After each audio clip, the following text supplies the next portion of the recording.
صلی علی رسول کریم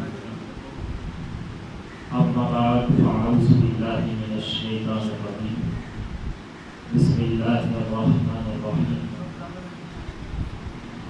یا ایھا النبی انا ارسلناک شاہدا ومبشرا ونذیرا صدق اللہ مولانا العظیم وبلغنا رسوله النبی کریم الامین مکین رؤوف الرحیم ان اللہ وملائکتہ یصلون علی النبی یا ایھا الذین آمنوا صلوا علیہ وسلموا تسلیما۔ عقیدت اور محبت کے ساتھ نبی آخر الزمان، تاجدار دور عام، سراج الصالحین، مصباح المقربین، محب الفقراء والغرباء والمساکین، سید الثقلین، نبی الحرمین، امام القبلتین، وسیلتنا فی الدارین، محبوب رب المشرقین و رب المغربین، جد الحسن والحسین، نابغ حضرت محمد مصطفیٰ صلی اللہ علیہ وآلہ وسلم، حضور کی ذات گرامی پر درود شریف کا نذرانہ پیش کیجیے۔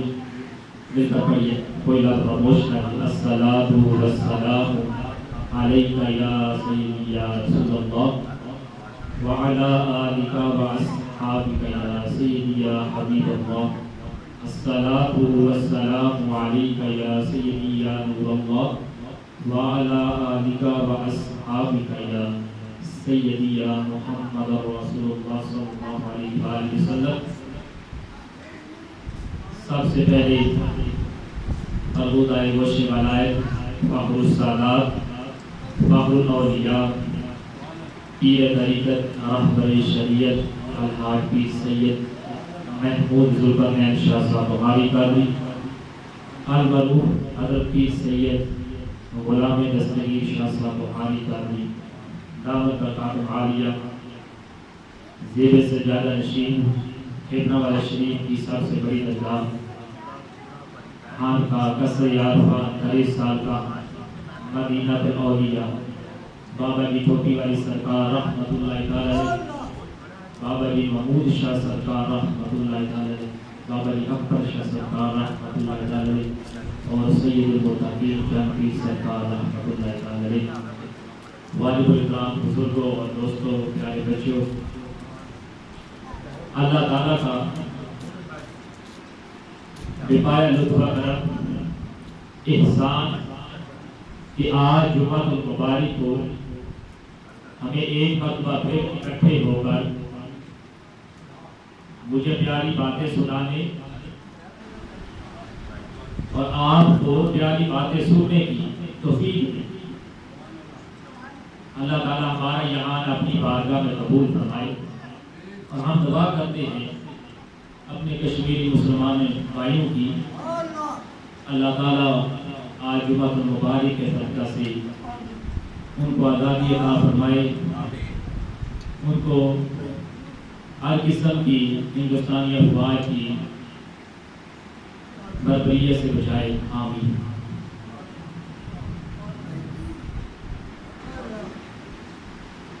جو آیت کریمہ تلاوت کی، اس میں اللہ تعالیٰ نے کریمہ علیہ الصلوۃ والسلام کی تاجدار دو جہاں صلی اللہ علیہ وآلہ وسلم کی مراتب جلیلہ اور اوصاف جمیلہ کا ذکر کیا۔ اللہ تعالیٰ نے 22ویں پارے میں سورہ حزاب میں ارشاد فرماتا ہے، یا ایھا النبی انا ارسلناک شاہدا ومبشرا ونذیرا۔ اے غیب کی خبریں بتانے والے نبی، ہم نے آپ حاضر و ناظر، خوشخبری اور ڈر سنانے والا نبی بنا کر بھیجا۔ حضرات محترم، اللہ تعالیٰ نے جب بھی آقا علیہ الصلوۃ والسلام سے مخاطب ہوا، آپ سے خطاب کیا، جب بھی اللہ تعالیٰ نے آپ سے خطاب کیا تو آپ کو القابات سے پکارا، اور آپ کے علاوہ جتنے بھی انبیاء کرام تھے جن سے بھی خطاب کیا ان کو ان کے نام سے پکارا۔ قرآن کریم میں ارشاد باری تعالیٰ ہے، یا آدم اسکن انت وزوجک الجنہ، اسی طرح نوح علیہ السلام کو ان کے نام سے ان سے خطاب فرمایا، یا نوح بالسلام منا۔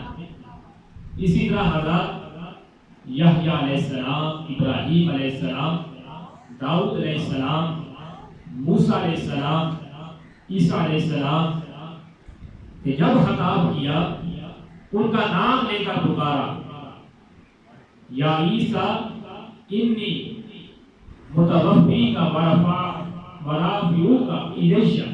اس طرح جتنے بھی انبیاء کرام تھے کریم آقا علیہ الصلوۃ والسلام کے علاوہ، جب بھی اللہ تعالیٰ نے ان سے خطاب کیا ان کو ناموں سے پکارا، لیکن جب باری آئی آقا علیہ الصلوۃ والسلام کی، تاجدار دو جہاں صلی اللہ علیہ وآلہ وسلم کی، تو اللہ تعالیٰ نے آپ کو القابات سے پکارا۔ ارشاد باری تعالیٰ ہے، قرآن کریم میں آتا ہے، یا ایھا المزمل قم اللیل الا قلیلا، یا ایھا المدثر یاسین والقرآن الحکیم انک لمن المرسلین، یا ایھا النبی انا ارسلناک شاہدا ومبشرا ونذیرا۔ اس طرح کی القابات لے کر اللہ تعالیٰ نے جب بھی آقا علیہ الصلوۃ والسلام سے خطاب کیا آپ کو القابات سے مخاطب فرمایا۔ اس لیے اس نے کیا خوب کہا تھا کہ اسم اعظم کی تعظیم کے من کرو، اسم اعظم کی تعظیم کے من کرو، ان کی عظمت کو قرآن میں دیکھ لو، اسم اعظم کی تعظیم کے من کرو، ان کی عظمت کو قرآن میں دیکھ لو، بے لقب ان کا نام مبارک کہیں ان کے محبوب نے بھی پکارا۔ تو ہم اہل سنت والجماعت جب بھی آقا علیہ الصلوۃ والسلام کو پکارتے ہیں تو یا رسول اللہ، یا حبیب اللہ، یا نبی اللہ، یہ اس طرح کے القابات دے کر ہم پکارتے ہیں، کیونکہ قرآن کریم میں آتا ہے، لا تجعلوا دعاء الرسول لا تجعلوا دعاء الرسول، جس طرح تم آپس میں ایک دوسرے کو مخاطب کرتے ہو، نبی کے ناموں کو پکارنے کو ایسا نہ ٹھہرا لو جیسے آپس میں ایک دوسرے کو پکارتے ہو۔ لا تجعلوا دعاء الرسول بینکم کدعوا بعضکم بعضا، آپس میں ایسے نہ پکارو جیسے آپس میں ایک دوسرے کے ناموں کو پکارتے ہو، نبی کے ناموں کو ایسے نہ پکارو۔ تو ہم تمام اہل سنت والجماعت ارشاد خداوندی پر پورا اترتے ہیں اور ارشاد خداوندی پر عمل پیرا ہو کر ہم تمام اللہ کے فرمان پر بھی پورا اترتے ہیں، اور حضور کو ہم آپ کو یا رسول اللہ، یا حبیب اللہ، یا نبی اللہ کیا کر پکارتے ہیں۔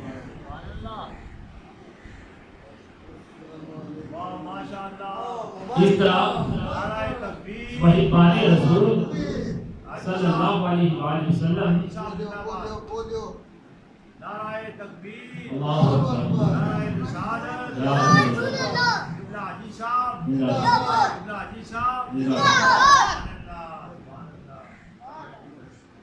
اللہ حافظ۔ علامہ بدر قادری صاحب الحاج تشریف لائے، ہم کو حج کرنے مندر کے عطا کرائیں، سے مبارکباد پیش کریں۔ اور جتنے بھی حضرات محبوبان رسول صلی اللہ علیہ وآلہ وسلم ہوتے ہیں وہ اپنے گھروں میں بھی یا رسول اللہ لکھتے ہیں، ان کی مسجدوں میں بھی یا رسول اللہ صلی اللہ علیہ وآلہ وسلم لکھا ہوا ہوتا ہے، اور دشمنان رسول کی یہ پہچان ہوتی ہے کہ ان کی مسجدوں میں بھی یا رسول اللہ نہیں لکھا ہوتا، وہ زبان سے بھی یا رسول اللہ نہیں کہتے، اور آپ کا نام نامی حضرات متوجہ ہو، حضور کا نام نامی ایسا ہے جو بٹائے کبھی نہیں مٹ سکتا۔ ایک عاشق رسول تھا، اس نے ایک دن مسجد میں تشریف لے گیا تاکہ نماز پڑھ سکوں۔ دیکھتا کیا ہے کہ مسجد کے محراب میں یا حیو یا قیوم لکھا۔ اب وہ دیکھ کر حیران ہو گیا کہ مسجد کے محراب میں یا حیو یا قیوم لکھا ہے، یہ تو اللہ کا صفاتی نام۔ اب اس کے دل میں یہ خواہش ہوئی کہ اللہ کا نام نامی تو لکھا ہوا ہے، تو پیارے حبیب کا نام نامی بھی وہاں پر لکھنا ہونا چاہیے۔ تو اس نے بازار میں سے قلم دوات خریدی اور خوبصورت انداز میں مسجد کے محراب میں جہاں یا حیو یا قیوم لکھا تھا اس کے ساتھ لکھ دیا یا رسول اللہ صلی اللہ علیہ وسلم۔ جب مقتدیوں نے دیکھا، نمازیوں نے دیکھا کہ ہماری مسجد کے محراب میں یا حیو یا قیوم کے ساتھ یا رسول اللہ صلی اللہ علیہ وآلہ وسلم لکھا، تو انہوں نے مسجد کے امام کو بلایا کہ یہ کیا ماجرا ہے، یہ کیا قصہ ہے۔ حالانکہ حضرات مسجد ان لوگوں نے تبلیغ کی تھی جو یا رسول اللہ کہنے والے کو مشرک اور بدعتی کا سمجھتے تھے۔ تو جب انہیں یا رسول اللہ اپنی مسجد میں لکھا دیتا تو ان کے کان پان میں بدن میں آگ لگ گئی۔ اپنے امام کو بتایا کہ یہ کیا ماجرا ہے، یہ یا رسول اللہ کیسے لکھا ہوا ہے۔ تو مسجد کے امام نے یہ مشورہ دیا کہ یہاں پر سفیدی کرا دی جائے۔ جب حضرات سفیدی کرائی گئی، جب سفیدی خشک ہوئی تو پھر بھی یا رسول اللہ صلی اللہ علیہ وآلہ وسلم لکھا ہوا نظر آ رہا ہے۔ اور پھر لوگوں نے کہا کہ اے ہمارے امام صاحب، یا رسول اللہ کا نام تو اب بھی نظر آ رہا ہے، اب کیا کیا جائے؟ فرمایا، امام کہنے لگا کہ مستری کو بلا لیتے ہیں تاکہ وہ یا رسول اللہ جتنا ایریا لکھا ہوا ہے اس کو دیوار میں سے کھول کر نکال دے۔ جب مستری کو بلایا گیا، کہا کہ اس کو دیوار میں سے کھول کر اس نام کو نکال دے۔ جب اس نے دیوار میں سے کھول کر نکالا تو دیوار کے پہلے تو اوپر لکھا ہوا تھا جو کچھ عرصہ کے بعد حضرات مٹ سکتا، لیکن جب دیوار میں سے کھول کر نکالا تو حضور کا نام نامی دیوار کے اندر اب لکھا ہوا پایا۔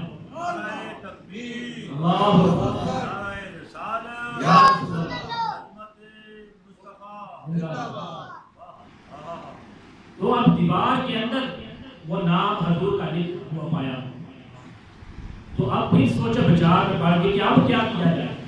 امام صاحب نے کہا کہ لوگوں اوپر سیمنٹ ڈال دیا جائے، دیوار کے اندر سیمنٹ ڈال دیا جائے جہاں پر حضور کا نام نامی۔ جب سیمنٹ سے بھر دیا گیا حضور کے نام نامی کو تو پھر بھی یا رسول اللہ صلی اللہ علیہ وآلہ وسلم لکھا ہوا نظر آ رہا تھا، کیونکہ جس کے نام کو اللہ تعالیٰ خود بیان کرے اور نام کبھی نہیں مٹتے۔ مٹ گئے، مٹتے ہیں، مٹ جائیں گے عذاب تیرے، مٹ جائیں گے عذاب تیرے، نہ مٹا ہے نہ مٹے گا کبھی چرچا یا رسول اللہ کیا۔ نعرہ تکبیر، نعرہ رسالت۔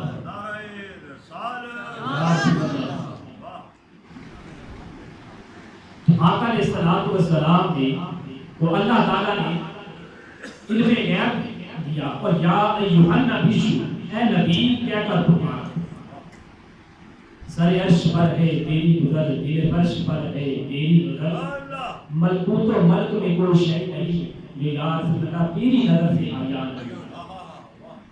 تو کریم آقا علیہ الصلوۃ والسلام فرماتے ہیں ما من شیء اتیتہ الا قد رأیتہ فی مقام ھذہ حتی الجنۃ والنار۔ بخاری شریف کی حدیث پاک ہے، کریم آقا علیہ الصلوۃ والسلام نے فرمایا میں ہر اس چیز کو اس وقت دیکھ لیتا ہوں، اس کے مقام پر پہنچنے سے پہلے میں اس کو دیکھ لیتا ہوں، حتیٰ کہ میں نے جنت اور دوزخ کو بھی دیکھ لیا ہے۔ چونکہ اللہ تعالیٰ نے حضور کو حاضر و ناظر نبی بنا کر بھیجا۔ اب بعض حضرات ایسے بھی ہوتے ہیں جو حضور کے حاضر و ناظر ہونے پر بھی تنقید کرتے ہیں، کہتے ہیں کہ حاضر و ناظر تو اللہ تعالیٰ کی صفات میں سے ہے، اگر حضور کو حاضر و ناظر مانا جائے تو شرک ہو جاتا ہے۔ مسئلہ سمجھانے کے لیے عرض کرتا ہوں کہ اللہ کی ذات جو ہے انہ هو السمیع البصیر، سنتی بھی ہے اور دیکھتی بھی ہے۔ اس طرح حضرات انسان بھی کو بھی اللہ تعالیٰ نے فَجَعَلْنَهُ سَمِيعًا بَصِيرًا، انسان کو بھی سمیع اور بصیر عطا کی ہے، انسان بھی سنتا بھی ہے دیکھتا بھی ہے۔ اب اللہ تعالیٰ کا سمیع و بصیر ہونا اس کی ذاتی صفت ہے، وہ اس سلسلے میں کسی کا محتاج نہیں ہے، اور انسان کا سمیع و بصیر ہونے میں انسان کی یہ عطائی صفت ہے، وہ اللہ تعالیٰ کا محتاج ہے۔ انسان بھی سمیع و بصیر، بندہ بھی سمیع و بصیر۔ اس طرح بات سے یہ بات ثابت ہوتی ہے اللہ تعالیٰ ہر جگہ موجود ہے، اور جب اللہ تعالیٰ ہر جگہ موجود ہے تو پھر اس نے اپنے نبی کو بھی ہر جگہ حاضر و ناظر بنا کر دیا ہے۔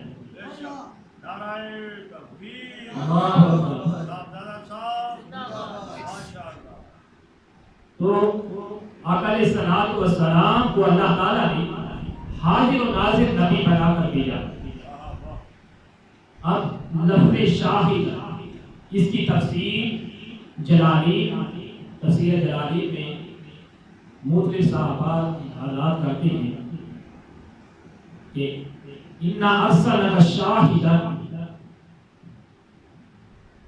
اِنَّا أَرْسَلْنَاكَ شَاهِدًا قُلْ مَنْ أُرْسِلْتُ عَلَيْهِ، آپ کو اللہ تعالیٰ نے شاہد بنا کر بھیجا ان سب کے لیے جس کے لیے آپ رسول بن کر تشریف لائے۔ یہ تفسیر جلالی کہ وہ حضرات کر رہے ہیں، بھاگی کر رہے ہیں کہ آپ کو اللہ نے شاہد بنا کر بھیجا۔ کن کے لیے؟ یہ حقیقت ہے کہ اللہ نے آپ کو تمام جہانوں کے لیے رسول بنا کر بھیجا۔ قرآن پارے میں آتا ہے یا ایھا الناس انی رسول اللہ علیکم جمیعا، اے لوگوں بے شک میں آپ کی جانب اللہ کا رسول بن کر تشریف لایا۔ اور حدیث پاک میں بھی آتا ہے ارسلت الی الخلق کافۃ، میں تحقیق مخلوق کی جانب رسول بن کر تشریف لایا۔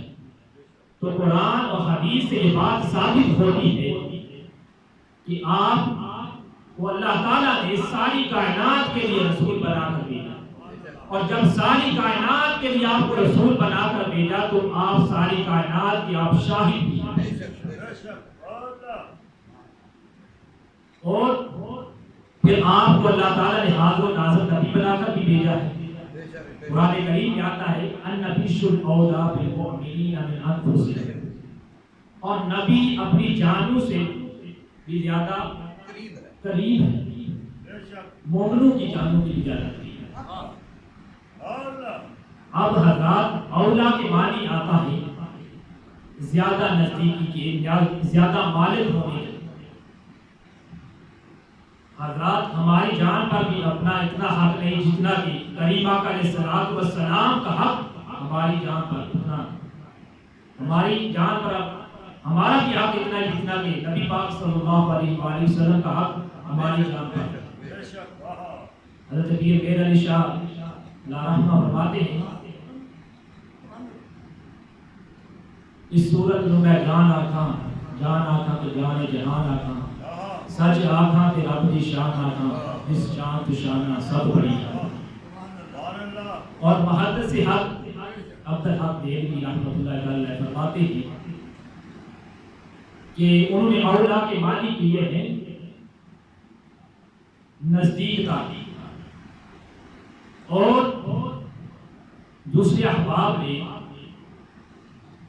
مولانا قاسم نانوتوی تہذیب الناس میں صفحہ نمبر 11 پر اولا کا معنی کرتے ہیں اقرب،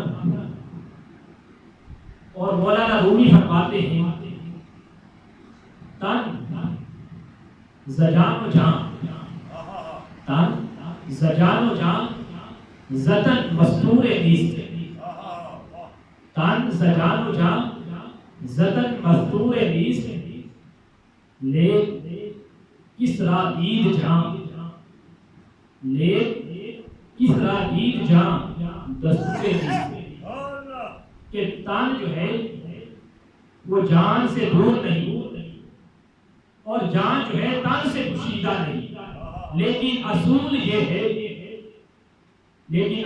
ہے کہ جان کو کوئی دیکھ نہیں سکتا۔ حضرات ہمارے جسم میں جب حرکت محسوس ہم کرتے ہیں وہ اس بات کی دلیل ثابت ہوتی ہے کہ ہمارے جسم میں جان موجود ہے، اور کل جہان جو قائم ہے اس کی بھی دلیل ہے کہ حضور یہاں موجود ہیں، اس وجہ سے یہ جہان موجود ہے۔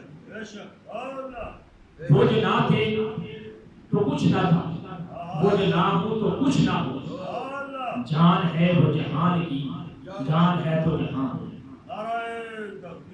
اللہ زندہ باد۔ اسی طرح حضرات قرآن کریم میں آتا ہے وَاعْلَمُوا أَنَّ رَسُولَ اللَّهِ عَلَيْكُمْ، اے لوگوں تم رسول صلی اللہ علیہ وآلہ وسلم تشریف فرما۔ پھر ایک جگہ پر ارشاد آتا ہے وَمَا أَرْسَلْنَاكَ إِلَّا رَحْمَةً لِلْعَالَمِينَ، ہم نے آپ کو تمام جہانوں کے لیے رحمت للعالمین بنا کر بھیجا۔ اب رحمت للعالمین میں ما سوائے اللہ تعالیٰ کی کائنات کا ذرا ذرا قطرہ قطرہ شامل ہے، تو حضور ساری کائنات کے لیے آپ رحمت ہے، اور تمام مخلوق خدا حضور کے رحمت کے طلبگار ہیں۔ اب حضرات رحم کرنے والے کے بارے میں کچھ چیزیں آتی ہیں کہ رحم کرنے والا کون ہوگا۔ رحم کرنے والے کے لیے یہ بھی ضروری ہے کہ وہ شخص زندہ بھی ہو۔ اب حضور صلی اللہ علیہ وآلہ وسلم چونکہ رحمت للعالمین ہے، اس سے بات ثابت ہوتی ہے کہ آپ زندہ ہیں۔ اور دوسری بات یہ رحم کرنے کے لیے ضروری ہوتی ہے کہ وہ محروم کے حالات سے بھی واقف ہو۔ حضور چونکہ کائنات کے حالات سے باخبر ہیں، اس لیے ہمیں ماننا پڑے گا آپ رحمت للعالمین ہیں، اس لیے ہمیں ماننا پڑے گا کہ حضور کل کائنات کی ہر ایک چیز کی خبر رکھتے ہیں۔ بندہ مٹ جائے نہ آقا پر، بندہ مٹ جائے نہ آقا پر، وہ بندہ کیا ہے؟ بندہ مٹ جائے نہ آقا پر، وہ بندہ کیا ہے؟ بے خبر ہو جو غلاموں سے، وہ آقا کیا ہے؟ حضرات تیسری چیز یہ ضروری ہوتی ہے رحم کرنے کے لیے کہ وہ حالات محروم کے اس کے پاس اختیارات بھی، اور چوتھی چیز ضروری ہوتی ہے کہ محروم کے زیادہ قریب ہو۔ اب قرآن کریم سے یہ بات ثابت ہوتی ہے کہ حضور کو اللہ تعالیٰ نے رحمت للعالمین بنا کر بھیجا، تو لہذا آپ زندہ بھی ہیں، عالم ما یکون بھی ہے، اور آپ کو اللہ تعالیٰ نے مالک کل بنا کر اختیارات سے نوازا ہے۔ دونوں جہان کے قبضہ اختیارات ہیں، آپ کے قبضہ اختیارات ہیں۔ تو اللہ تعالیٰ نے آپ کو تمام اختیارات کا مالک بنایا ہے۔ حدیث پاک میں آتا ہے، حضور صلی اللہ علیہ وآلہ وسلم نے فرمایا، قال رسول اللہ صلی اللہ علیہ وآلہ وسلم، انی ادا ما لا ترون، کہ میں وہ کچھ دیکھتا ہوں جو تم نہیں دیکھتے۔ پھر ایک جگہ حضور نے فرمایا، اشہد ان لا الہ الا اللہ، میں گواہی دیتا ہوں کہ اللہ کے سوا کوئی معبود نہیں۔ حضرات، حضور کی یہ گواہی سنی ہوئی نہیں بلکہ دیکھی ہوئی ہے۔ اس سے یہ بات ثابت ہوتی ہے کہ کل کائنات حضور کے پیش نظر ہے۔ آپ دیکھ لیں، جنگ بوتا شام، کیونکہ شام میں لڑائی چل رہی ہے اور حضور اس کا احوال بتا رہے ہیں مدینہ منورہ میں بیٹھ کر۔ حضور صحابہ کرام کو بتا رہے ہیں، اب جھنڈا جو ہے، علم جو ہے، فلاں صحابہ نے اٹھایا ہوا، اب وہ شہید ہو گئے۔ پھر تھوڑی دیر کے بعد حضور کی آنکھوں سے آنسو جاری ہو جاتے، پھر آپ مسکرانے لگ جاتے ہیں۔ تھوڑی دیر بعد صحابہ کرام پوچھتے ہیں، یا رسول اللہ صلی اللہ علیہ وآلہ وسلم، یہ احوال کیسے ہوا کہ تھوڑی دیر پہلے آپ کی آنکھوں سے آنسو آ رہے تھے اور تھوڑی دیر کے بعد آپ مسکرا رہے ہیں، اس کے بارے میں ہمیں سمجھ نہیں آئی۔ فرمایا کہ میں اپنے صحابہ جو جنگ موتا لڑ رہے تھے، جب وہ کوئی شہید ہوتا تو میری آنکھوں سے آنسو جاری ہو جاتے، اور میں خوش اس لیے ہو رہا ہوں، میں نے ان کو جنت میں تختوں پر بیٹھے ہوئے دیکھا ہے، اس وجہ سے میں خوش ہو رہا ہوں۔ اسی طرح حضرات آتا ہے کہ جب نمازی نماز میں اتحیات پڑھتا ہے، اس کے بعد کہتا ہے، السلام علیکم ایھا النبی، اے نبی آپ صلی اللہ علیہ وآلہ وسلم پر آپ کا سلام ہو۔ جب اتنا کہتا ہے، یا ایھا النبی، اب اس میں یہ بات ثابت ہوتی ہے اور مختلف فقہاء نے، عارفان نے یہ بات کہی ہے۔ حضرت امام غزالی احیاء العلوم میں کہتے ہیں، نماز کی باطنی شرطوں کے بارے میں کہتے ہیں، اے لوگوں، اپنے دل کو حضور صلی اللہ علیہ وآلہ وسلم کو اپنے دل میں حاضر اور ناظر مان لو، جان لو، اور سب سے پہلے کہو، یا ایھا النبی۔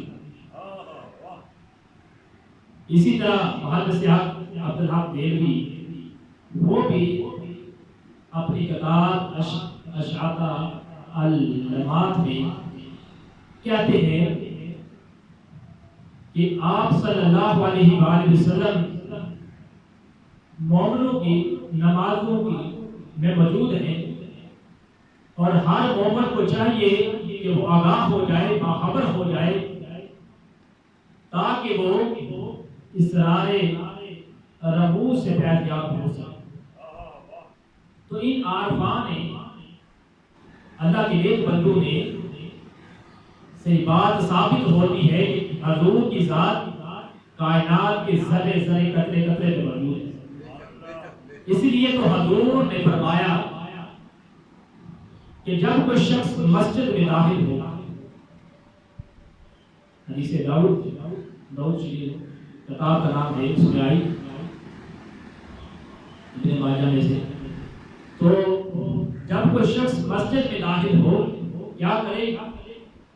سب سے پہلے پڑھے گئے، یا ایھا النبی، اے نبی آپ کا سلام۔ پھر کہے، اللہم افتح بابواب رحمتک، اے اللہ مجھ پر اپنی رحمت کے دروازے کھول دے۔ اب صحابی رسول حضرت علقمہ رضی اللہ تعالیٰ وہ کیا کہتے ہیں کہ میں جب بھی مسجد میں جاتا ہوں کہتا ہوں یا ایھا النبی، اے نبی آپ پر سلام۔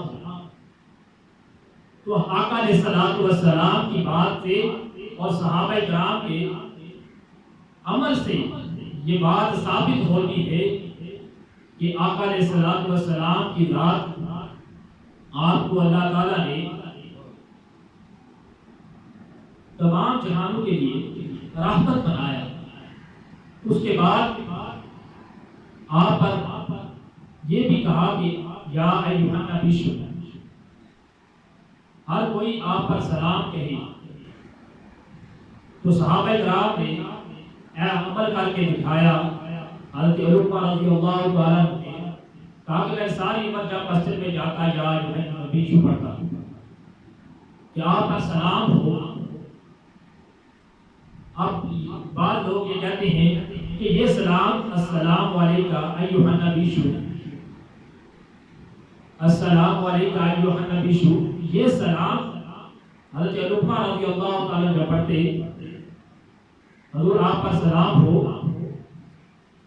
یہ تو مسجدوں میں صرف پڑھنا چاہیے۔ تو ان کو جواب یہ ہے کہ آقا علیہ الصلوۃ والسلام نے تو یہ فرما دیا جو الارض مسجدا، کہ اللہ تعالیٰ نے ساری روئے زمین کو میرے لیے مسجد بنا دیا۔ حدیث پاک میں حضرات آتا ہے کہ جب کوئی بندہ فوت ہو جاتا ہے، اہل خانہ اس کو غسل دے کر کفن پہنا کر جب دفن کر کے آتے ہیں تو قبر میں حساب ہوتا ہے، ان کا نبی سوالات کرنے کے لیے آتے ہیں۔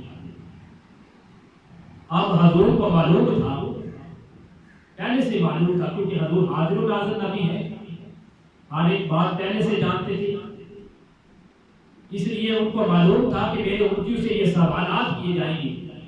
تو آپ نے سوالات بھی بتا دیے اور جوابات بھی بتا دیے۔ آج اگر اس دنیا میں کوئی امتحانی پرچہ آؤٹ ہو جائے، امتحان دینے سے پہلے ہی موبائل آؤٹ ہو جائے تو وہ پرچہ منسوخ ہو جاتا ہے۔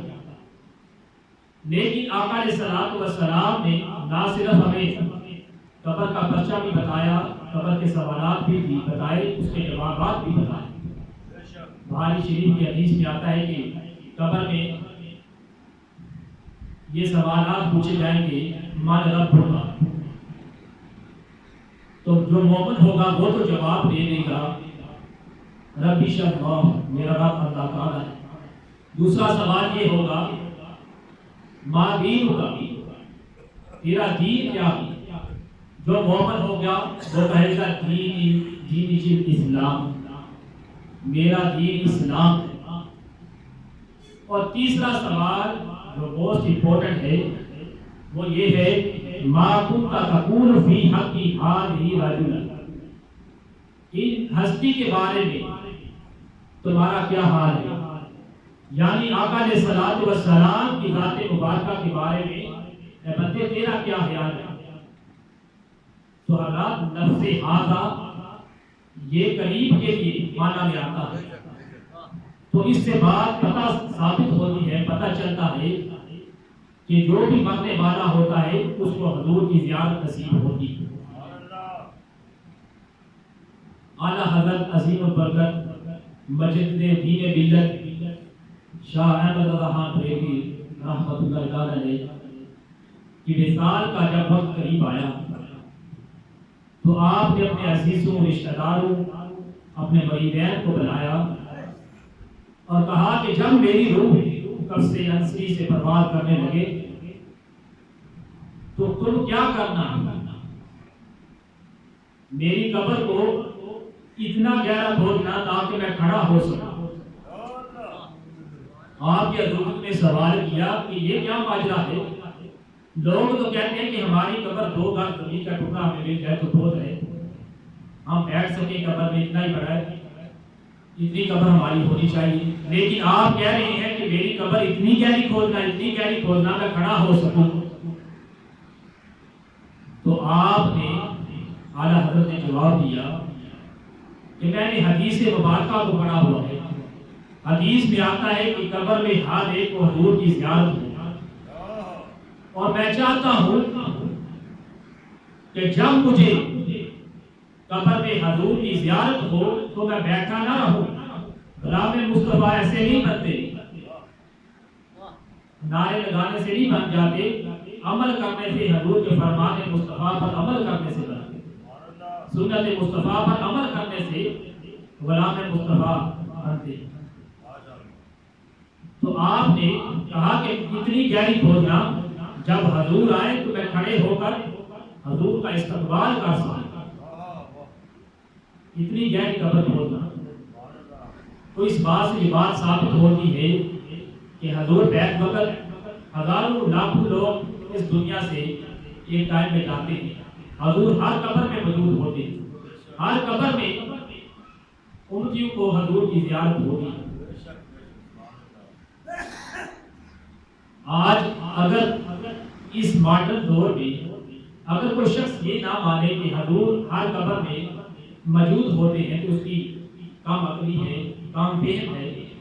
لیکن یہ بات آپ کو پتا ہے کہ یہ ٹیلی ویژن جو ہوتا ہے وہ انسانی ایجاد ہے۔ جب وہ ٹیلی ویژن یا ٹی وی، جس کو عام بات میں کہتے ہیں ٹیلی ویژن،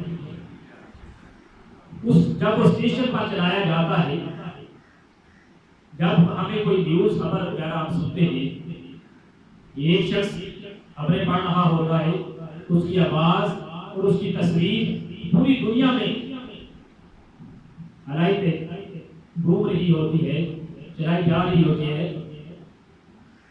تو یہ تو انسانی جان ہے، یہ مادیت کا عالم ہے، تو پھر روحانیت کا عالم کیا ہو؟ حضور رہتے تو بظاہر ظاہری طور پر مدینے میں ہے، لیکن باطنی طور پر وہ رہتے ہر وقت مومن کے سینے میں، اور وہ ہر وقت عاشق رسول کے سینے میں، اور وہ ہر وقت آپ کی جہان آراز سے مستفید ہو رہا۔ اسی طرح حضرت محترم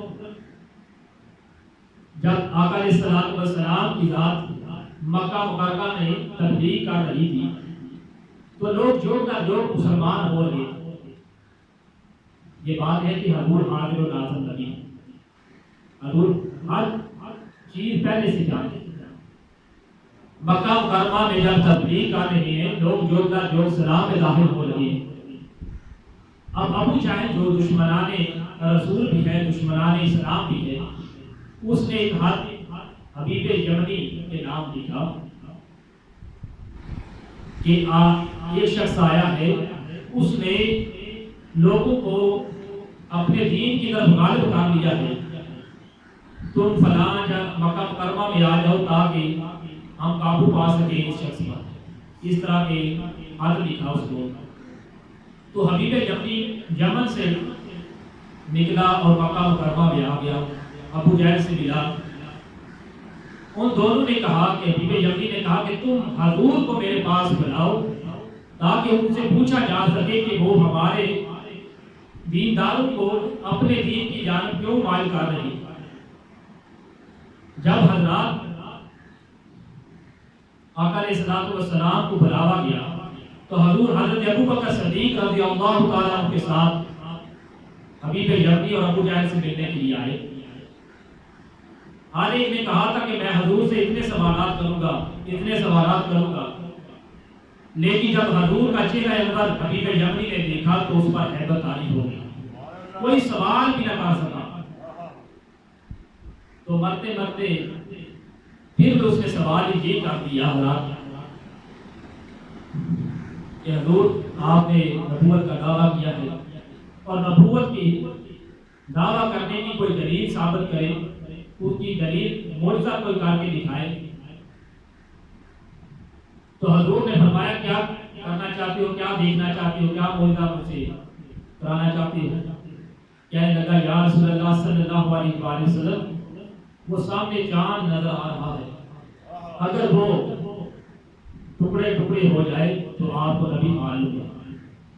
تو قبری والے آقا علیہ الصلوۃ والسلام نے انگلی اٹھائی اور چاند دو ٹکڑے ہو گیا، تیری مرضی پا گیا تیری مرضی پا گیا سورج پھر الٹے قدم، تیری مرضی پا گیا سورج پھر الٹے قدم، تیری انگلی اٹھ گئی ماں کا کلیجہ چر گیا۔ تو حضرات حضور علیہ السلام نے انگلی کا اشارہ کیا، چاند دو ٹکڑے ہو گئے۔ اب حضور نے کہا کہ دوسرا سوال حبیب یمنی مجھے معلوم ہے، دوسرا سوال تو مجھ سے یہ کرو گے کہ میری بیٹی ہے جو ہاتھوں پاؤں اور آنکھوں سے معذور ہے، وہ بیمار ہے، وہ تندرست ہو جائے، جا تو اپنے گھر یمن میں جا، وہ پہلے سے تندرست ہوگی، اس کو تندرست پاؤ گے۔ اتنا کہنا تھا، اس نے ابو جہل کو چھوڑا، اپنی زبان اقدس سے کہنے لگا اشہد ان لا الہ الا اللہ واشہد ان محمد رسول اللہ صلی اللہ علیہ وسلم، کلمہ طیبہ پڑھا، پھر مسلمان ہوا۔ جب مکہ مکرمہ سے یمن گیا، اپنے گھر کا دروازہ کھٹکھٹایا، اس کی بیٹی نے دروازہ کھولا تو دیکھ کر حیران ہوا، پریشان ہوا کہ یہ تو معذور تھی، تندرست کیسے ہو گئی؟ پوچھا بیٹی تندرست کیسے ہو گئی؟ بیٹی نے کہا کہ ابا جان، رات کو میں نے خواب دیکھا، خواب میں نے نورانی چہرے والے کو دیکھا، انہوں نے مجھے کہا کہ تمہارے ابا جان نے، حبیب نے کلمہ طیبہ پڑھ لیا ہے، مسلمان ہو گیا ہے، اگر تو بھی کلمہ پڑھ لے مسلمان ہو جائے تو تم بالکل بیماری سے چھٹکارا پا جائے گی۔ جو ہی میں نے خواب میں کلمہ پڑھ لیا تو میری یہ حالت ہوگی، میں بالکل تندرست ہو گئی۔ تو حضرات یہ واقعہ بھی ثابت کرتا ہے کہ ایک طرف حضور حبیب یمنی کو مکہ میں کلمہ طیبہ پڑھ کر پڑھا کر اس کو مسلمان کر رہے، اور دوسری جانب یمن میں اس کی بیٹی کو جو بیماری میں مبتلا تھی اس کو تندرست شفائے باطنی عطا کر رہے۔ تو اس سے بات ثابت ہوتی ہے کہ اللہ تعالیٰ نے آپ کو یا ایھا النبی انا ارسلناک شاہدا و مبشرا و نذیرا، حاضر و ناصر، خوشخبری اور ڈر سنانے والا نبی بنا کر بھیجا ہے۔ اللہ تعالیٰ سے دعا ہے اللہ تعالیٰ ہم سب کو سید عالمین صلی اللہ علیہ وآلہ وسلم کی غیر مشروط محبت اور لا محدود وفاداری نصیب فرمائے، آمین۔ وما علیہ